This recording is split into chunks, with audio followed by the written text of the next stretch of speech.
सरकटे की पावश वाला लावे वाला कलश अक्षय कुमार के कैरेक्टर को किसने दिया? क्या तुमको पता है कि भास्कर और जना के पोस्ट क्रेडिट सीन में एक चीज किसी ने नोटिस नहीं की है और वहीं पे सभी सरकटे को बेवकूफ समझ रहे थे, लेकिन उसने जो कुछ भी किया उसके पीछे एक बहुत बड़ा रीजन था।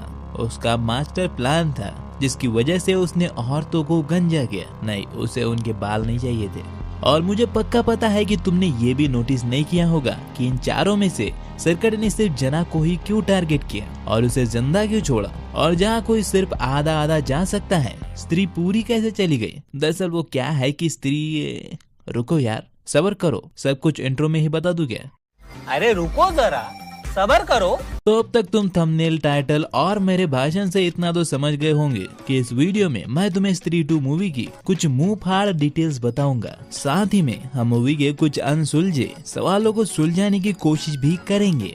डिटेल नंबर 1, सरकटे जब चंदेरी की पहली लड़की को उठाता है तो ओ स्त्री रक्षा करना लिख की दीवार पर फोकस किया जाता है, जो ये हिंट देता है कि चंदेरी की औरतों को अब स्त्री की रक्षा की सच में जरूरत पड़ने वाली है। डिटेल नंबर 2, मूवी की शुरुआत में हमें लड़कियों के कुछ सीन दिखाई जाती है जिसमें कुछ लड़कियां रनिंग पे जा रही हैं, कुछ ताइक्वांडो क्लास कर रही है, कुछ लड़कियां स्कूल और कॉलेज में जा रही हैं। वहीं पर चंदेरी में हर बार महापूजा भी औरतें ही करती है, इसका अनाउंसमेंट भी किया जा रहा है। तो ये चीजें चंदेरी की औरतों की आजादी को दिखाती है, जो सरकटे के आने के बाद पूरी तरह से छिन जाती है।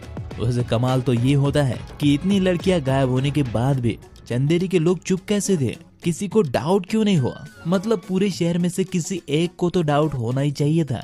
इतनी लड़कियां अचानक बड़े शहर कैसे जा रही हैं? खैर, इस पर हम थोड़ी ही देर में बात करेंगे। फिलहाल नेक्स्ट डिटेल पर आते हैं। तो जब विक्की स्त्री की बेटी को पहली बार देखता है अपने जागते हुए सपने में, तो कहता है कि आप हमेशा इसी ड्रेस में आती हो। वही भी जिस तरह से वो पहले उसे देखकर अनदेखा कर देता है। इन दोनों चीजों से ये पता चलता है कि स्त्री की बेटी यानी श्रद्धा के कैरेक्टर के जाने के बाद से विक्की को उसके जागती आंखों से सपने आना स्टार्ट हो गया है और उसने न जाने कितने चाटे चंदेरी के लोगों से खाए होंगे। वहीं पर उसे वो हर बार एक ही ड्रेस में इसलिए दिखती है क्योंकि विक्की ने उसे आखिरी बार इसी ड्रेस में देखा होता है। खैर, तो ये सवाल कि आखिर इतनी लड़कियां गायब होने के बाद भी किसी को डाउट क्यों नहीं हुआ, उसका रीजन है सरकटे की लड़कियों को उठाने की टाइमिंग। दरअसल जैसे पिछले पार्ट में स्त्री ठीक महापूजा के समय आकर मर्दों को उठा ले जाती थी, ठीक वैसे ही सरकटे महापूजा के समय आकर ही हर साल चंदेरी की लड़कियां उठाता है, और वो भी हर साल सिर्फ एक या फिर 2 ही। इसलिए लोग ये समझते हैं कि वो लड़कियां शहर छोड़ के चली गईं। शक न होने का एक रीजन ये भी होता है कि जितनी भी लड़कियां सरकटे ने उठाई थी वो सभी आत्मनिर्भर थी, यानी अपना ख्याल खुद रख सकती थी।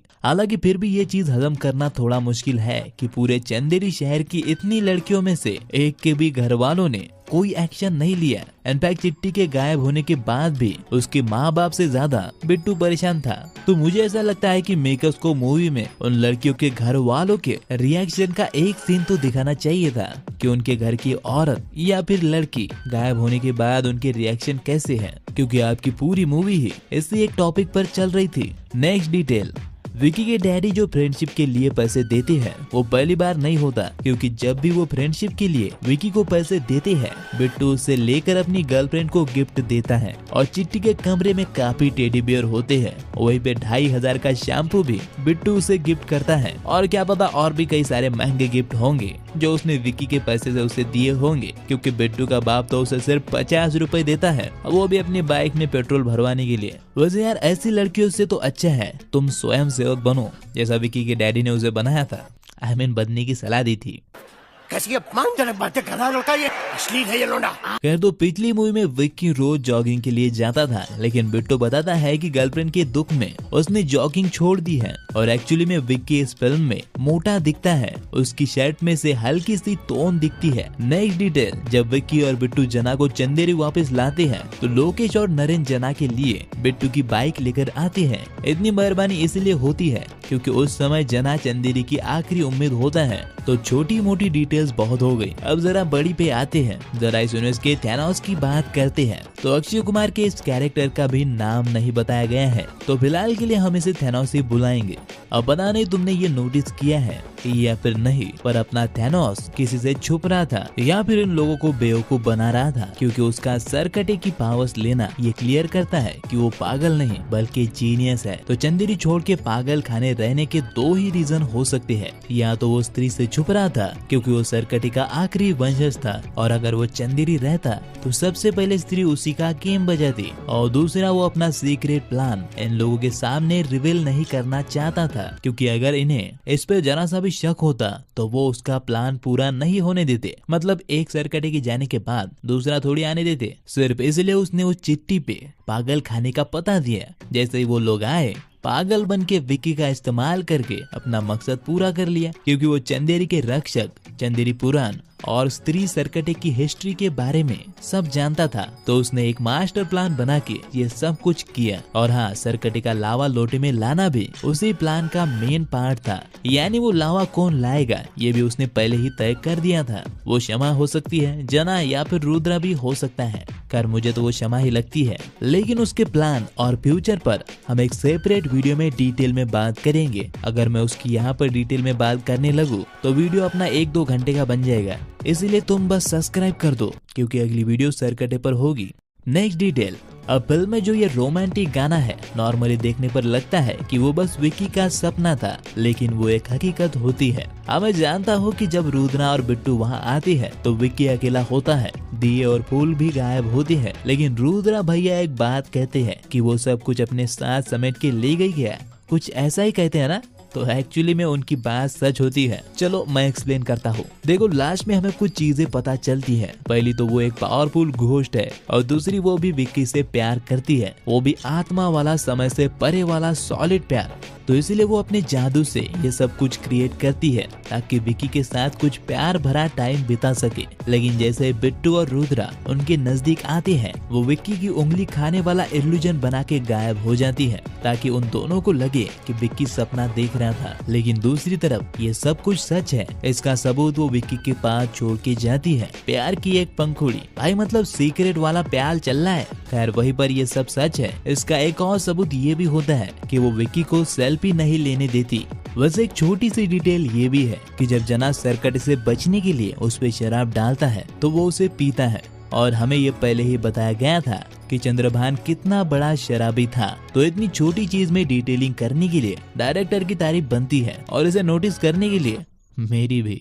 नेक्स्ट डिटेल, जना के थोड़ी देर मरने के बाद विक्की उसे जगाने के लिए गोवा चलेंगे ये बार बार कहता है। ऐसा इसलिए क्योंकि जना और बिट्टू पिछले पार्ट में विक्की से बार बार कहते रहते हैं कि गोवा जाना है, लेकिन वो मानता नहीं है। अगली डिटेल एक्चुअली में एक सवाल है, क्या सरकटे सिर्फ सुट्टा मारने वाले और लड़कों का काटने वाली लड़कियों को ही उठाता था, जैसा कि ये पहली सुट्टा गर्ल और दूसरी अपनी चिट्टी जो अपने बिट्टू को बस घुमा रही थी? तो जवाब है नहीं। शायद मेकर्स जानते थे कि यह सवाल जरूर उठाया जाएगा कि हमारी सभ्यता को चोट पहुंचाई जा रही है या फिर वगैरह वगैरह, इसलिए जना के घर वाले सीन में साफ क्लियर किया गया है कि ज्यादातर लड़कियां जो सरकटे ने उठाई थी उनकी सोच चंदेरी की बाकी लड़कियों से काफी आधुनिक थी। कुछ लड़कियां बाहर जॉब करती थी, कोई ताइक्वांडो चैंपियन थी, और किसी ने जातिवाद को पैरों तले दबोच के दूसरी कास्ट में शादी की थी। और वही बिट्टू भी ये क्लियर करता है कि चिट्टी के भी काफी बड़े बड़े ड्रीम्स थे, और जो पहले लड़की हमने देखी थी वो भी किसी ऐसी ही चीज में होगी, चंदेरी के बाहर जॉब करती होगी या फिर ताइक्वांडो चैंपियन जैसी कोई चीज होगी।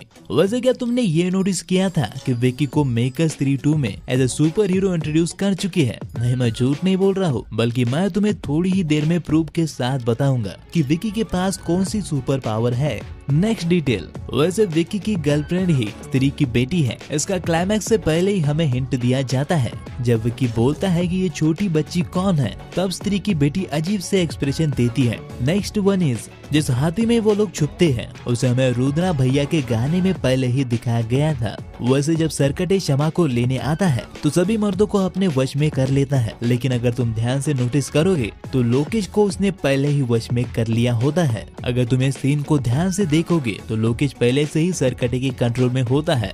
नेक्स्ट डिटेल, जना के सर का ये लाल लाइट उसने भेड़िया मूवी में पहली बार यूज किया था, जहाँ वो भास्कर को भेड़िया बना रहे थे या फिर भेड़िया से मुक्ति दिला रहे थे।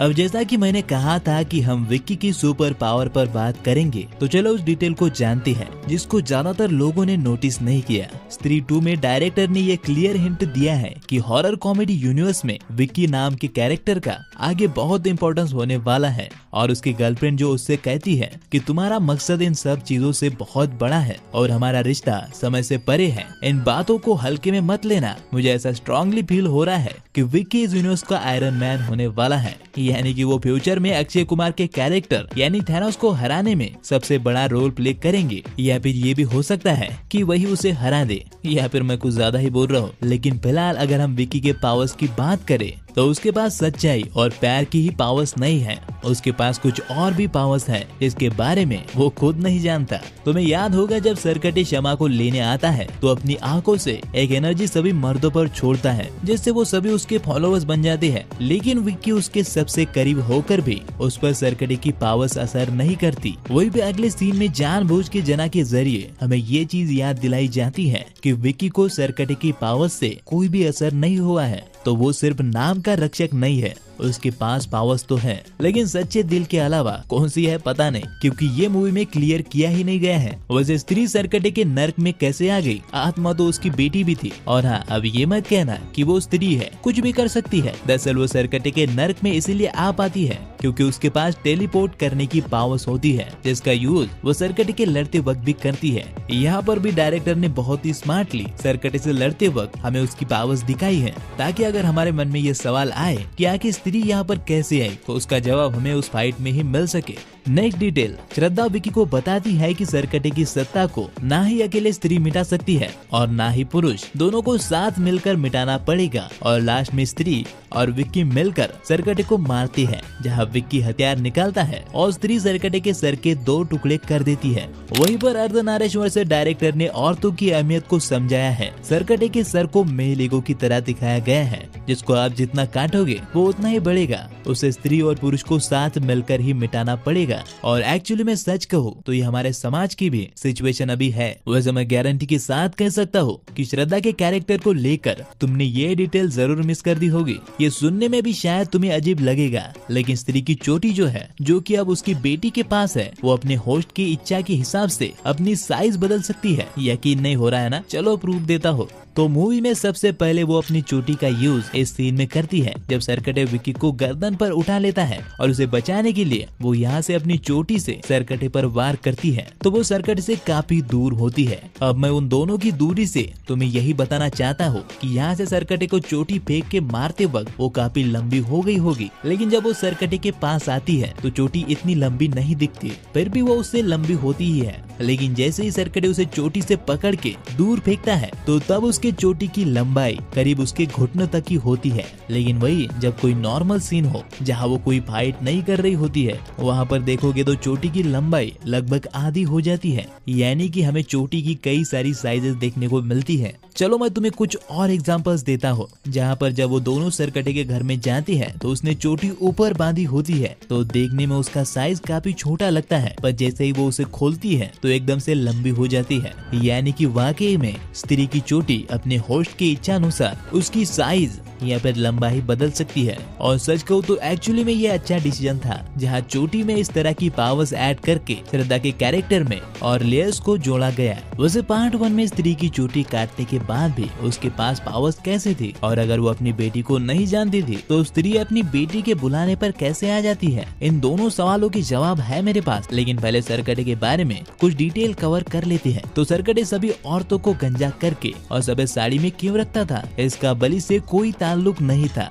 और ना ही उसे कोई बालों की कमी थी। उजड़ा चमन होता तो बात समझ में आ भी जाती, तो फिर ऐसा करने के पीछे क्या रीजन था? दरअसल ये सरकटे के वैचारिक दृष्टिकोण को दिखाता है, जहाँ ऐसा कई साल पहले विधवा औरतों के साथ किया जाता था, और सच कहूँ तो एक तरह से उनको समाज से बहिष्कृत किया जाता था, जिसमें उनकी कोई गलती भी नहीं होती थी। और क्योंकि अपना सरकटे भी उसी समय से था, तो उसके पास इन औरतों को सजा देने का या फिर नीचा दिखाने का कोई और बड़ा रास्ता नहीं था। वो उनकी बलि से पहले उनको ये दिखाना चाहता था कि औरतों की असली जगह क्या है, लेकिन उसी को उसकी असली जगह दिख गई। अब नेक्स्ट डिटेल भी इसी चीज से रिलेटेड है, जहाँ पे मूवी देखकर नॉर्मली ये लगता है कि सरकटे का मकसद स्त्री की और बाकी औरतों की बलि देकर और ज्यादा पावर हासिल करना था बस, लेकिन ऐसा नहीं है, बल्कि उसका असली मकसद था अपनी पितरों सत्ता स्थापित करना। यानी जिस समय पर वो चंदेरी का मुखिया था, उस समय जैसे चंदेरी में सिर्फ मर्दों की चलती थी और लड़कियों को या फिर औरतों को जैसे दबा के रखा जाता था, वो वही सब वापस लाना चाहता था। लेकिन आधुनिक लड़कियां उसका रास्ता रोकती, इसलिए उसने सबसे पहले उन्हें उठाना स्टार्ट कर दिया। उसके रास्ते का दूसरा कांटा थी खुद स्त्री नाम की चुड़ैल, जिसकी बलि देकर वो इतना पावरफुल बन जाता कि उसे चंदेरी में आने के लिए महापूजा का इंतजार नहीं करना पड़ता और मर्दों को तो वो पहले ही अपनी तरफ कर चुका था। तो बेसिकली अगर वो इन औरतों की और स्त्री की बलि देकर पावरफुल बन जाता तो उसके बाद वो अपने प्लान को स्टार्ट कर देता, जो है चंदेरी को पितृसत्ताक बनाना। तो अब आते हैं पहले सवाल पर कि अगर स्त्री अपनी बेटी को नहीं पहचानती थी तो उसके आवाज देने पर आई क्यों? इसका बड़ा ही सिंपल रीजन था, उसकी बेटी के आवाज का दर्द। स्त्री हमेशा इंसान के चेहरे से ज्यादा उनकी फीलिंग से उन्हें पहचानती है, ये हमने पार्ट 1 में भी देखा था। इसलिए जब वो प्यार और दर्द से अपनी माँ को आवाज देती है तो स्त्री उसकी आवाज पहचान लेती है कि उसी की बेटी ने उसे बुलाया है। वैसे अगर तुम स्त्री 2 के पहले पोस्ट क्रेडिट सीन में वरुण की बॉडी ठीक से देखोगे तो बहुत गड़बड़ है भाई। मतलब वो भेड़िया वाली बॉडी है ही नहीं, वो खड़े भी पेट अंदर करके रहते हैं। नहीं, मैं यहाँ पे कंप्लेंट या फिर बॉडी शेमिंग नहीं कर रहा हूँ, बल्कि ये बता रहा हूँ कि ये पोस्ट क्रेडिट सीन मुंजा के बाद शूट किए गए हैं। यानी कि मेकर्स ने इन दोनों पोस्ट क्रेडिट सीन को स्त्री 2 से कनेक्ट करने का प्लान बाद में बनाया होगा। खैर, स्त्री की चोटी काटने के बाद भी उसके पास पावर कैसे थी? इसका बड़ा ही सिंपल रीजन है कि स्त्री 2 की स्टोरी में चीजों को फिट करने के लिए मेकर्स ने उन्हें बदला है। इसलिए पार्ट 1 में हमने देखा था कि चंदेरी पुराण के मुताबिक स्त्री और उसकी प्रेमी की सुहागरात हुई भी नहीं थी। वहीं पे पार्ट 2 में उनकी एक बेटी भी है, वो भी काफी बड़ी लग रही है। वहीं पे दूसरी तरफ स्त्री की पावर्स भी उसकी चोटी में होती थी। इसलिए जैसे ही पार्ट 1 में विक्की उसकी चोटी काटता है वो भाग जाती है। सोचो अगर उसके पास चोटी काटने के बाद भी पावर्स होती तो इन दोनों का गेम नहीं बजाती। इसलिए इसका सिंपल जवाब यही है कि मेकर्स ने ये सब कुछ बाद में प्लान किया है और स्टोरी में फिट किया है। खैर, अगर तुम्हें वीडियो अच्छा लगा हो तो लाइक शेयर सब्सक्राइब जरूर करना, बहुत मेहनत लगी है यार।